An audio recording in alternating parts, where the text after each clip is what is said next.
মা, তোমাৰ আঙুলিত ধৰি থুপুক থাপাক খোজ দিয়াৰ পৰাই তোমাৰ নামটো স্পষ্টকৈ ফুটাব পাৰিছিলোঁ। মোৰ জীৱনৰ প্ৰথম খোজটো মই তোমাৰ আঙুলিত ধৰিয়ে আগবঢ়াইছিলোঁ। মই উজুতি খালে তুমি দুখ পাইছিলা, মই কষ্ট পালে তুমি কান্দিছিলা। মোৰ কান্দোনত সাৰ পাই কিমানটা ৰাতি যে তুমি উজাগৰে আছিলা। সেই সময়ত তুমিতো ডাইপাৰ কি চিনিয়ে পোৱা নাছিলা, হয়তো নামেই শুনা নাছিলা। তোমাৰ পুৰণি চাদৰবোৰ ফালি ফালি মোৰ বাবে ডাইপাৰ বনাই দিছিলা। মই লেতেৰা কৰা কাপোৰবোৰ বাৰে বাৰে ধুই ৰ'দত শুকুৱাইছিলা তুমি।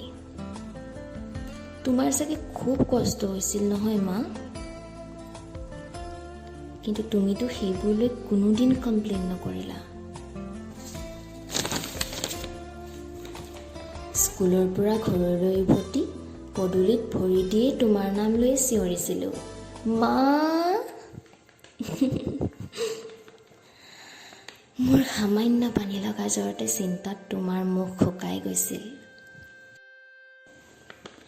তোমাৰ বাৰু কি কৰি ভাল লাগে? তুমি কি খাই ভাল পোৱা মনত আছেনে মা? মোৰ সুখ দুখৰ মাজতে দেখোন তুমি নিজকে পাহৰিয়ে গ'লা। কেতিয়া তোমাৰ মুখত সৰু সৰু চিনবোৰ পৰিল তুমি হয়তো গমকে নাপালা। তোমাৰ চাগে কেতিয়াবা খুব খং উঠে। তুমি চাগে ভাবা মোৰ একোৱেই মনত নাই। হয়, মই তোমাৰ কষ্টবোৰ মনত পেলাব নোখোজোঁ। তোমাৰ মুখত স্পষ্টকৈ দেখা পোৱা সেই চিনবোৰৰ কথা ভাবিব নিবিচাৰোঁ। কিয় জানা? কাৰণ মই তোমাৰেই অংশ মা। তোমাৰ কষ্টবোৰৰ কথা ভাবিলে মোৰ বুকুৰ কোনোবা কোণত বৰকৈ বিষ হয়। মই তোমাক মোৰ চকুৰ সন্মুখত বুঢ়ী হোৱা চাব নোৱাৰোঁ। মই তোমাক হেৰুৱাব নোখোজোঁ। I love you, মা।